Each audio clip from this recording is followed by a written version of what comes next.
Hello and welcome to Real Health with me, Carl Henry. How many people do you know who actually love change? Maybe you love change, or like so many of us out there, myself included, the thought of change is completely daunting and should be avoided at all costs. Does it have to be that way though? Should we actually be embracing change more and the opportunities that come with it? Well, this week on Real Health, we are talking about exactly that with consultant clinical psychologist Dr. Claire Hayes. Claire, welcome to the show. How's it going? Thank you very much, Carl. Great, and I'm delighted to be here. Thank you. So what stops people from embracing change? Let's start with that. We'll take it from there. So, before we embrace it, what stops people from wanting to embrace it? Is it a fear of failure or... I think it's a combination of things. So if you think of change means moving from where we're at the moment. So if we're comfortable where we are at the moment, we might not want change. We might be afraid of it. We might think that where we are is better. Other people might be telling us, you know what, you're better off to stay where you are. So for instance, if someone is interested in changing their job and thinking about it, loads of different people will come up with advice that no, stay where you are. And then they might be giving proof or examples of other people who made a change and they weren't happy, it didn't work out. So we can fool ourselves sometimes that we're better to stay where we are. We can think we're not able for the uncomfortableness that does come with change. You're absolutely right. We're stretching, we're growing, we're moving. So it can be complicated. And, I think also it might be just plain laziness. We might just think, you know what, here I am, and I know I could be in a better situation. And the example I've used is if we're lying sunbathing or relaxing and reading, and we just aren't in a comfortable spot. We know we probably would feel better if we just got up and moved, but it's too much effort. So there can be lots of different reasons. And sometimes we think, is it too much, or do we overestimate how much change, how much discomfort there's going to be in the change? Do we make it a bigger issue than actually reality makes it? Yes, we do, or we can do. And Carl, we also can massively underestimate our own ability. So one of the things that can keep us stuck is a sense of maybe embarrassment or shame or fear of, I don't want to let myself down. I don't want to be seen to be an embarrassment to other people. I don't want to set myself up as I'm going to make all these changes and then not be able to follow it through. So fear of change, as I said, can be complex, and it can be related to external factors and also our own internal factors, our own thoughts and our core beliefs. And I suppose that's my particular area and passion in terms of the CBT, cognitive behavioural therapy. And do you think some nationalities are better at change? So I'm comparing almost but it's stereotyping. The American persona strikes me as they don't fear failure as much as maybe Irish people do. That Irish people are a bit more happier to be safe and in that kind of comfort zone, and maybe other nationalities are really good at just going for it, throwing caution to the wind and having a go. Or am I totally wrong? No, I think you're right. I don't know enough about, people in other nationalities. I'd be just basing it on my own experiences travelling and what I've read. But certainly, for me, it comes back to it's not the change. It's the meaning of the change, or it's not the it not working out well. Is what does that mean? And I think as Irish people, we're incredibly hard on ourselves and quick to put ourselves down, quick to blame ourselves, quick to judge ourselves harshly. And also, in fairness, other people might be quick to do that too to us. So if we do something like, again, changing a job or changing a course in college can be very, very difficult to do, or changing if somebody's doing a particular thesis and it's not working out for them. They're doing their PhD and they want to change. There's a fear of, what if I don't? And it's seen as failure. And I think our view of failure in the Irish culture is very, very different, certainly to the Americans. Whereas it might be seen by other people as, that's something I've tried, it didn't work out. Isn't it great I've tried? Now I can try something else. For someone who's not feeling particularly confident in themselves in the first place, putting themselves out there to change, to try something new, and it not working, they can just dive back into their cave and not want to try it again. And of course, we compare to others as well, don't we? Yes, we do. Comparison is a huge issue when it comes to, it's like, I'm grand, I'm a bit better off than maybe they are, so I'm just going to stay here because it's kind of comfortable and quite safe. Yes. Max Ehrmann wrote a wonderful poem called Desiderata. You might be familiar with it. And he has some lines in it: do not compare yourself to others, for always there will be greater and lesser people than ourselves. And I don't know about the greater or lesser, but certainly there would be people who are more experienced, less experienced, people who are more confident, less confident. So comparing ourselves to others is something that certainly, with the people I'm privileged to meet and to work with, is a huge thing. And usually the comparison is that people aren't as good as. They're just not as good as. And we know that that can trigger then a sense of feeling worthless, and then a sense of, well, why bother? And in your work, you know that. People aren't motivated. And it's not that they're not able to physically get out there and do it. It's a sense of, I'm not going to be as good as everybody else, so I'm better to stay where I am and nobody know that, rather than publicly shame myself, as they might be thinking. And do you find in the modern day that there's more prevalence of that with the likes of Instagram, of the oversharing of society that we have, that people, Yes. oh, I'm never going to be as good as that person, who's a blogger, or or I'm never going to be as fit as, or toned as, or happy as, or, Yes. that the way society is now, that we all do it. And Yes. are you seeing more of that in practice? Yes, absolutely. And, people forget that the pictures we look at have been airbrushed, so what is actually true, what is actually genuine? It can be hard to tell. But our own perception of ourselves can be very, very, very different to the actual truth. So in my work, I help people understand the difference between perception and reality. So people might perceive themselves as ugly or not as good as or less than or stupid or whatever it is. And then they compare themselves to lots and lots and lots of people to prove that. And then if someone says, but you're way better than somebody else, because deep down they don't believe that they are, then they will dismiss that. That will just not get in. So there's a selective bias then to compare themselves with situations or people that will actually prove their own underlying sense of not being good enough. And of course, that you said it before, that all leads to a sense of hopelessness. Yes. Which ties in with, from a mental health perspective, then presumably Yes. your anxiety, your depression, it interlinks to that, doesn't it? Absolutely. Professor Martin Seligman is an American psychologist, and he's done a lot of work in a thing called learned hopelessness, and learned helplessness, actually. And learned helplessness can lead to hopelessness. So with depression, my understanding of depression is there are three definitions that can apply. One is anger turned inwards. So someone might come across as being really kind, really wonderful, but they're seething mostly towards themselves. And again, linked, Carl, to the comparing piece, the comparison piece. They're just not good enough. The second definition is a sense of learned helplessness. I just can't, I'm just not able, I can't. And the third then is a sense of hopelessness. And this is really linked with depression, a sense of hopelessness about the self, the world, the future. So if you apply that to a situation of change, even if the person is feeling really uncomfortable where they are, there can be a sense of, what's the point? I'm not going to be able to do it. I'm never going to be doing it as good as X or Y. I'm better off to stay where I am. And then that sense of hopelessness can feed into an underlying sense of worthlessness. Then people's behavior can change.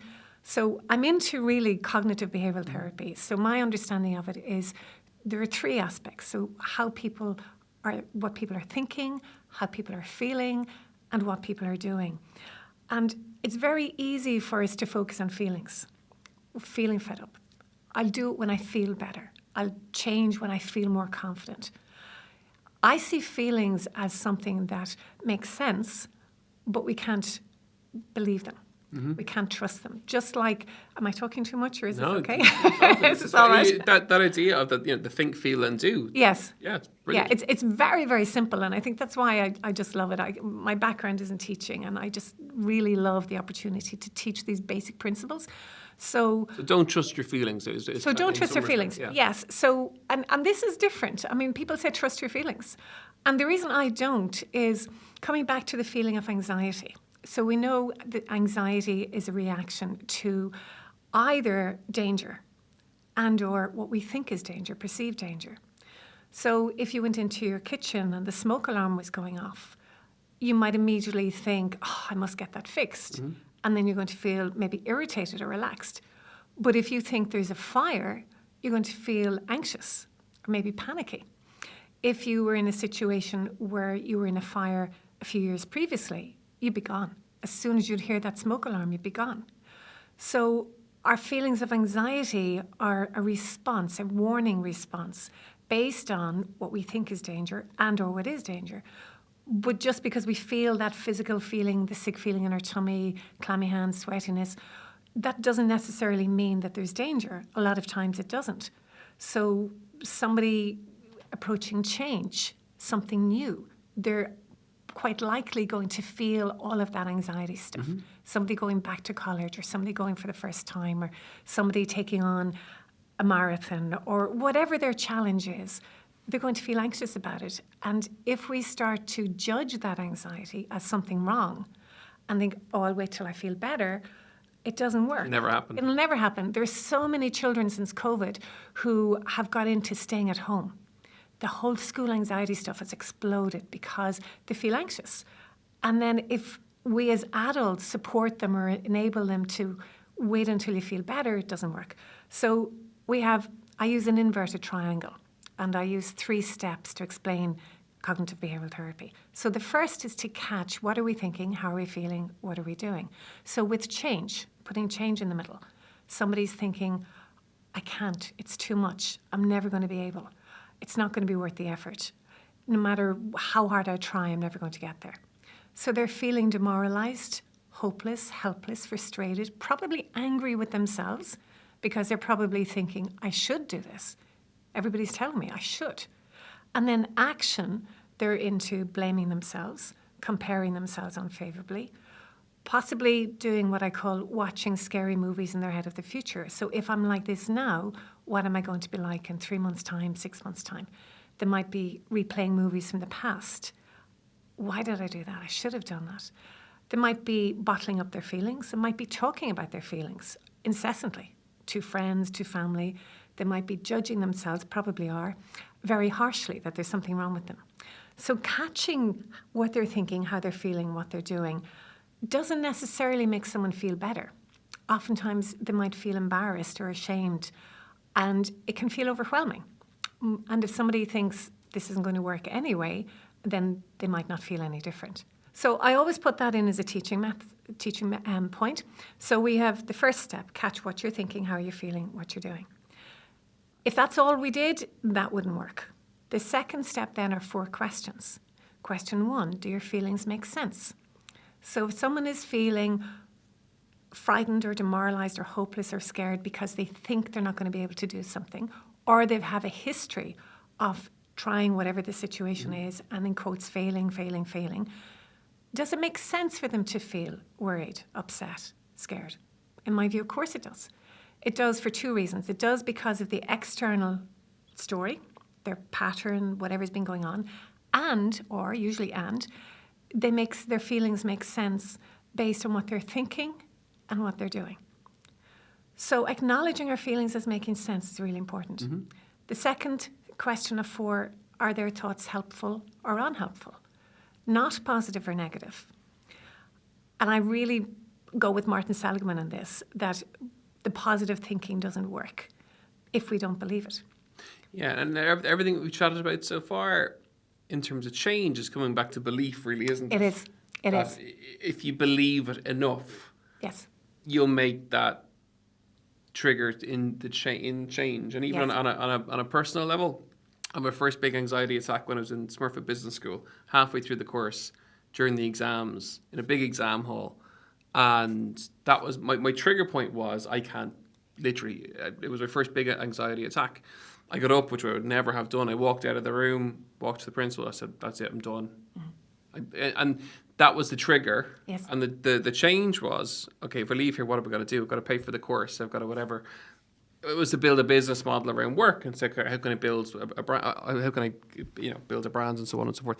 But the belief was, I back myself that there's a niche for the work that I want to do, and because of that, I'm going to get up. I'm going to walk out of the room and make the changes that need to happen to enable me to start work and do all the bits and pieces.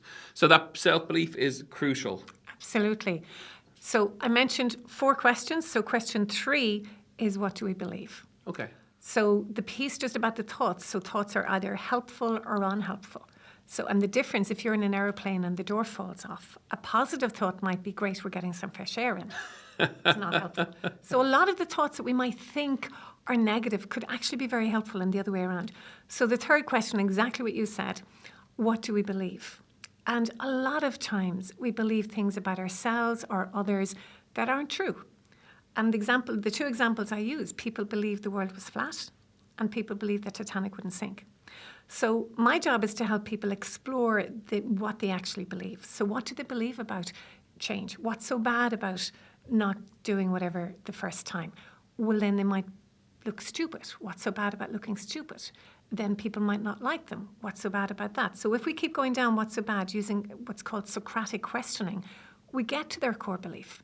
And they're usually fairly black and white. People believe they're not good enough, or they must never fail, or everybody else is depending on them, or they must always do things perfectly, or whatever it is.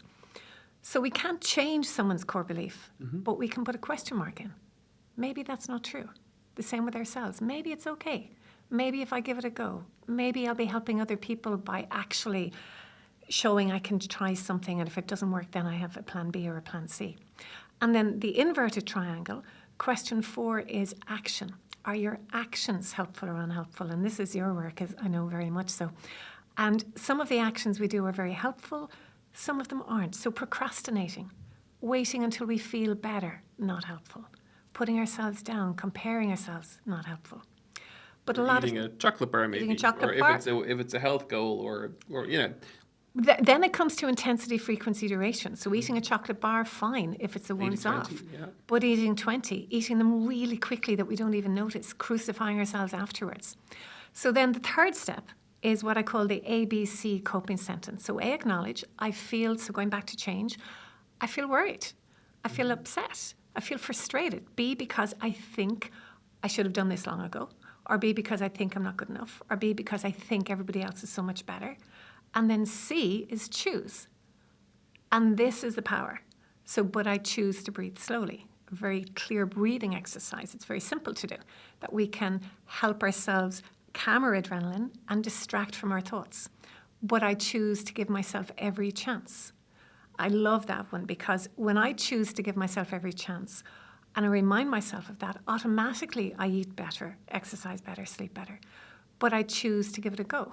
So it's the awareness of stepping back from the decision. Yes. To be aware of the decision before you do it, first Yes. of all. Yes. And then B, it's giving yourself permission to take that choice, whether to have it or to do it or not to do it, or Yes. to spend it or not to spend it, or whatever. Yes. Yeah. Yes. So it's that self-awareness, stepping back from the decision. Yes. You know, in financial terms, Owen McGee calls it the 72-hour rule. That if you still want something badly enough after 72 hours, Yes. go buy it. Yes. And Yes. So it's like that. It's stepping back, being aware, and then giving yourself permission to make that choice. Absolutely. And acknowledging our feelings. There's nothing wrong with this because we feel however we feel.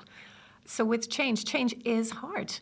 It's stretching. It's doing something that we haven't been used to. So it's so welcoming that we're doing something even though it's difficult, and then giving ourselves a credit. I choose to be kind to myself. It sounds very, very simple, Carl. Compassion. Self-compassion and compassion for others. But that really is the core of any kind of treatment in helping anybody make change. We've covered a lot of ground. Deep breath, everybody, for listening in.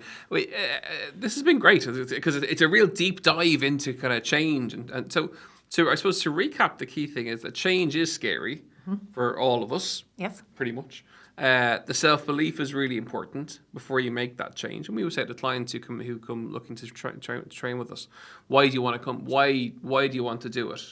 And that belief part has to be really strong. Yes. For the change to really happen.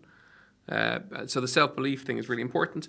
C, then we're chatting about that awareness piece of stepping back from decisions, being really conscious of them and aware of them. And then D, if I'm right, is the choice and the choosing, and giving yourself the kind of permission to choose those, to make the right decisions that you want. Yes, that sums it up. Different ABC. I have A, acknowledge, B, because, C, choose. But the points that you mentioned, Carl, absolutely, we're on the same page here. It's been great to catch up. If people want to contact you or work with you, where can they find you? I suppose my website is probably the easiest, and that's the email address is info@drclairehayes.ie. So that's all one word, drclairehayes.ie. Amazing. And keep writing in the paper. I know you had an article in the Irish Independent recently as well, so keep up the good work. It's been great to have you in. Folks, I really hope you enjoyed today's episode of Real Health with me, Carl Henry. You know where we are, as always, realhealth@independent.ie, at Carl Henry PT on Instagram. If you have any questions, send them over, and don't forget to rate and review as well. Have a wonderful week, make those changes, and we'll see you next week. Slán go fóill.